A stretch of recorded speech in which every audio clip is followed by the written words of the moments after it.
Hello and welcome to News Across Nigeria. I'm Olumide Macaulay on today's program. Campaigns intensify ahead of the Ondo State governorship election to be held on the 26th of November.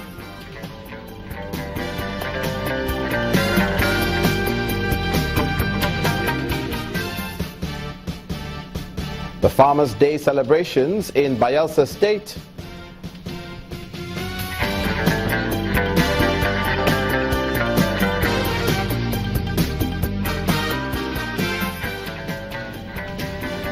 And security agencies join hands to curb crime in Anambra State.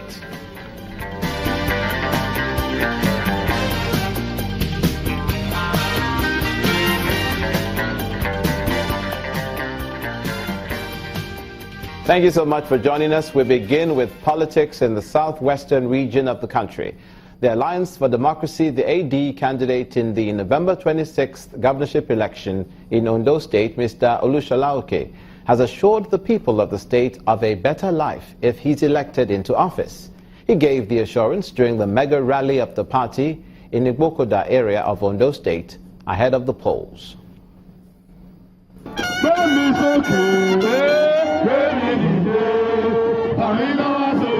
The D-Day is gradually drawing close, and all the political parties, including the Alliance for Democracy, are stepping up campaigns for the governorship election.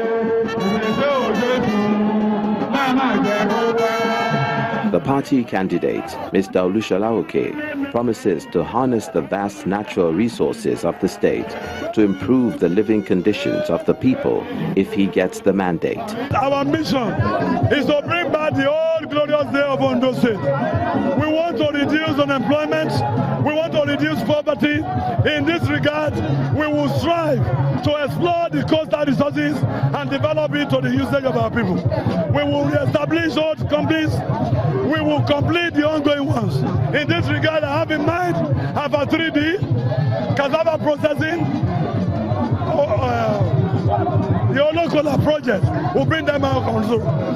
Most of the mega projects initiated by Dr. Gago will bring back to stream. Our mission is to reduce poverty, to empower our people, and at the end of the day, make Ondo State a good example for other states in Nigeria. From Ilaje to Igbokoda for the mega rally. Again, the reception by residents is rousing.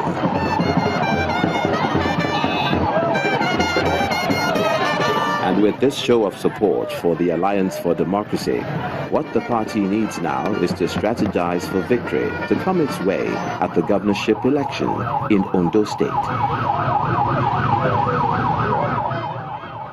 Meanwhile, the race of the All Progressives Congress candidate, Mr. Rotimi Akeredolu, has gotten a boost with financial support from a committee of friends. The funds were raised on his behalf at an event held at the Civic Center, Victoria Island in Lagos. The chairman of the occasion described Mr. Akeredolu as the best man for the job. Notable personalities at the event also endorsed the APC candidate, saying no one else was better positioned at this time to move Ondo State forward. And staying with this election to be held in a number of days, the race for the Ondo governorship election is certainly getting more intense as the political parties enter the final few days of campaigning.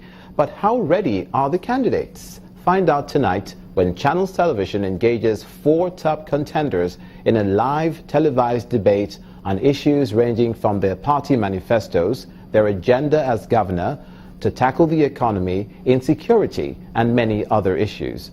Participants include the Alliance for Democracy's Mr. Olushola, the All Progressives Congress APC candidate Mr. Rotimi Akeredolu, Dr. Olu Agunloye of the Social Democratic Party, and Mr. Jimo Ibrahim of the People's Democratic Party. The debate, which will go live by 7 p.m. today, will also run on all our social media platforms. Local media organizations are expected to hook up. Channels Television is hosting the debate in partnership with Policy and Legal Advocacy Center and Enough is Enough.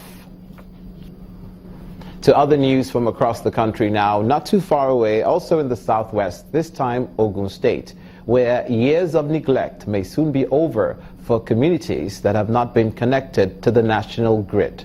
The Chief Technical Officer of the IBEDC stated this in a meeting with representatives of Ibafo, Mowe, Ofada and Magboro, where he assured the residents that in 6 weeks they'd be connected. Our correspondent Chris Ellis reports. Representatives of several communities along the Lagos-Ibadan Expressway, including Ibafo, Magboro, Ofada, Mowe, in a meeting with management of Ibadan Electricity Distribution Company. The communities have been without power supply for years, and now they want to know what the future holds for them.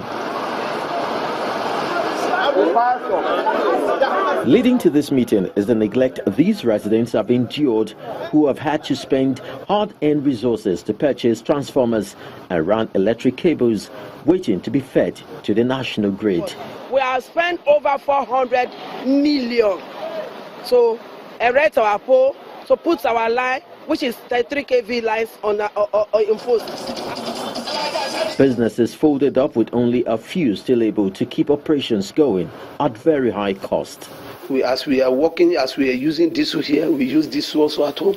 We use petrol, at least in a month at home, because I can't maintain diesel at home again. So I used to use a just small generator to power my house, and I spend more than 120,000, 150,000 at times on just petrol alone. So this has been giving us serious obstacles and problems. In fact, we are just hoping that God will intervene in the matter. For a month, I spent over 50,000 naira on fuel alone. Please, for goodness sake, by the end of the month, when I cost the amount spending on electricity, on fuel, buying to power my generator, I don't have anything left as a profit.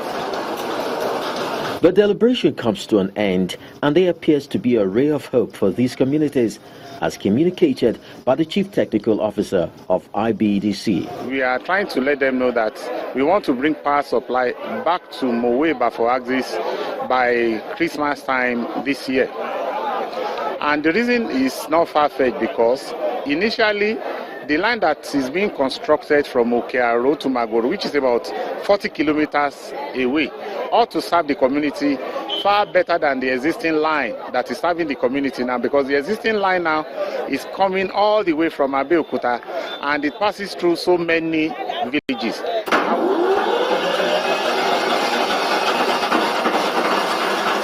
However, the people are only hopeful it's not a repeat of past experience where promises made were never kept. If we have to look at the past promises, we cannot say our people that are skeptical, it's not their fault, because they have promised, they promised us that December 23 last year, that we should give them just 2 weeks. December 23rd, 2 weeks. We are in November. The 6 weeks promised elapses in December, exactly 1 year after the last was made. Will it be different this time around? Will there be light after sunset in these communities? We'll keep tabs on development. Chris Ellis, Channels Television News. You're watching news across Nigeria. When we come back, residents of another state protest lack of power supply and also the Bayelsa Farmers' Day celebrations. Please stay with us.